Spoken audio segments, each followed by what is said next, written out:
ये कोई समझे कि this judgement is reflection of justice done after injustice being done for consistently for 2 years कि 2 साल इनजस्टिस हुआ हो एक पॉलिटिकल पार्टी उसके लीडर्स उसके चेयरमैन उसके सपोर्टर्स उसके वर्कर्स के साथ जुडिशियल साइड पे ड्यू टू वेरियस फैक्टर्स को भी डिस्कस करते हैं नीचे से लेकर ऊपर तक। जी बिल्कुल कोई एक फोरम पे नाइंसाफी नहीं। जी बिल्कुल। तो ये एक समझे कि ताजा हवा का झोंका जो है वो है दे रहा है दुरुस्त है।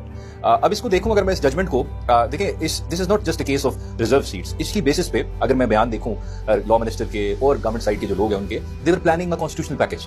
इस रिजर्व सीट्स जब उनको मिलती तो 2/3 मेजॉरिटी 226 सीटें होती एक कॉन्स्टिट्यूशनल पैकेज आना था जो बहुत खौफनाक पैकेज था। एक तो एक्सटेंशन उसके आनी थी और 3 साल की। there's nothing for free if they are giving you something in return। कोई फ्री लंच नहीं होता। there's no free lunch। और उसके अलावा एक और जो मुझे सबसे ज्यादा खतरनाक बात लग रही थी हाई कोर्ट जो है you can amend the constitution आप हाई कोर्ट भी खत्म कर सकते हैं। आप एक जज को दूसरी हाई कोर्ट में ट्रांसफर कर सकते हैं। These were the kind of जो ड्राफ्ट जिससे नाराज हो इसको बलिदान बैंक दिया बलिदान वाले को कहीं और बैंक जी दे रहा है दुरुस्त है। इंडिपेंडेंस एक जुडिशरी के अंदर हमें नजर आई थोड़ी सी मुदाफियत दिखाई इस्लामाबाद हाई कोर्ट के 6 जजेस ने।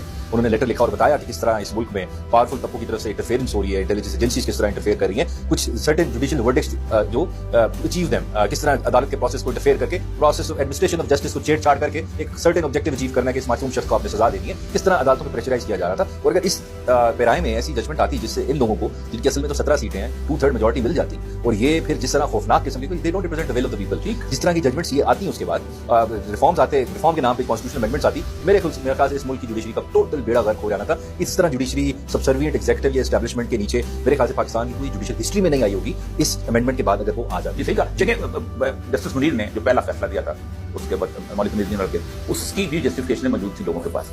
बाकी सारी चीजें यहाँ तक आके अनवर हक तक अचानक इसकी कोई जस्टिफिकेशन भी कोई नजर नहीं आती जो ये करते हैं। लेकिन जस्टिस मुनीर की मैं एक बात करूं although villain in history justice Munir की एक क्वालिटी भी थी ही वाज अ जीनियस। ठीक है उनकी किताबें जो है ना लॉ ऑफ एविडेंस पे वो इंडिया में भी पढ़ाई जाती है। ये जो उसने लिखी है मैं वही कह रहा हूं he was a genius but on the evil side. ठीक है जी उनको पता था उन्होंने एक चीज की लीगल बेसिस क्या देनी है लेकिन हिस्ट्री जब जज करती है वो फिर पूरे सर्कमस्टांसेस पर्सपेक्टिव कॉन्टेक्स्ट में देती है आपने जजमेंट किन कूतों को खुश करने के लिए दी।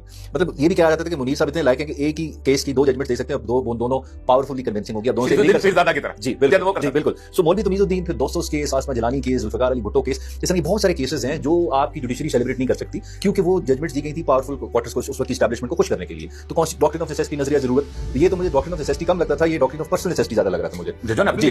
इस वजह से मेरे ख्याल से बड़ी बात है 8 जजेस ने ये भी देखा होगा कि इससे हमारी 3 साल बढ़ जाएगी।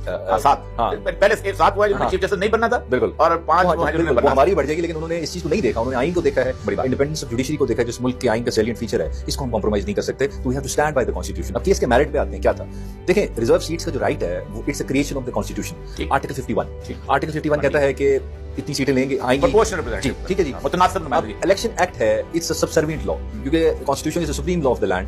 अगर कॉन्फ्लिक्ट होता है between subservient law and the constitution prevails और इंटरप्रिटेशन का अक्सर सुप्रीम कोर्ट जी बिल्कुल। Now 51 is creating a right of reserve seats और ये सेक्शन पे रिलाई कर रहे हैं जो प्रोसीजर बताता है प्रोसीजरल प्रोविजन या मशीनरी प्रोविजन आपको कहते हैं इलेक्शन एक्ट की कि जी आपने लिस्ट इस वक्त देनी थी इस वक्त देनी तो सब्सटेंटिव राइट को आप नलिफाई नहीं कर सकते या डिप्राइव नहीं कर सकते किसी का सब्सटेंटिव राइट एक प्रोसीजर पर रिलाई करके। This was the case. तो Supreme Court has upheld the constitution. उन्होंने कहा कि जी रिजर्व सीट्स का राइट इनफैक्ट सुप्रीम कोर्ट ने 187 की पावर 187 जी ये है इसको समझने की जरूरत है कि कोर्ट एक कुछ पावर्स होती हैं which are unbridled unfettered they are not bound by any limitation. तो 187 वो पावर है जो बिल्कुल वैसे तो पावर होती है ना subject to constitution subject to law ये वाहिद पावर है जो सब्जेक्ट टू नहीं है। दैट मींस इसलिए वो कहते हैं कि बाकी अदालतें कोर्ट ऑफ लॉ हैं ये कोर्ट ऑफ मतलब कि अल्लाह ताला की पावर्स के बाद उसका कोई मुकाबला नहीं है। अगर कोई पावर है मेरे ख्याल से किसी कानून में 187 है। So in order to do complete justice मुकम्मल इंसाफ करने के लिए the Supreme Court can pass any order. So ये 187 के साथ रीडिंग करके क्योंकि इलेक्शन कमीशन ने 39 कैंडिडेट्स के एफिडेविट्स डिक्लेरेशंस को इग्नोर किया उनको पीटीआई का कैंडिडेट डिक्लेयर नहीं किया। सलमान राजा साहब ने पिटीशन की लाहौर हाई कोर्ट में कि treat me as PTI candidate. I was his lawyer I appeared on his behalf and Lahore high court sent the matter to election commission of Pakistan कि आप इसको रिप्रेजेंटेशन ट्रीट करके जो फैसला करें। Election commission refuse to treat him as a PTI candidate. ये भी झूठ बोल रहे हैं गलत बयानी कर रहे हैं कि हमने कभी ऐसा नहीं किया। अभी बयानी आया इनका आपने देखा होगा लेकिन ये बिल्कुल झूठ है। They refused but the Supreme Court has held और इनफैक्ट ये कादी साहब ने भी कह दिया अपनी जजमेंट में कि ये 39 तो पीटीआई के कैंडिडेट थे जिनकी डिक्लेरेशन थी। तो 11 जजेस ने कहा है कि आपके ये पीटीआई के कैंडिडेट्स है प्लस सारा कुछ छोड़ें ये सारी बात बाद में हो गई। लोगों ने वोट किसको दिया इमरान खान को दिया इमरान खान के कैंडिडेट्स को वोट दिया और सब लोग अगर उनको पता होता कि पीटीआई के एफिडेविट्स ये लोग एक्सेप्ट करेंगे वो ना देते पीटीआई के एफिडेविट्स वो जरूर देते डिक्लेरेशंस देते पार्टी सर्टिफिकेट्स देते। तो ये सारी सीटें क्योंकि at the end of the day the constitution says जो भी पॉलिटिकल ऑर्डर एस्टैब्लिश होगा through will of the people. ठीक है दो कॉन्स्टिट्यूशन है भी जी अवाम की अमानत है। So will of the people को अपहोल्ड करना और कॉन्स्टिट्यूशन को अपहोल्ड करना duty of the Supreme court.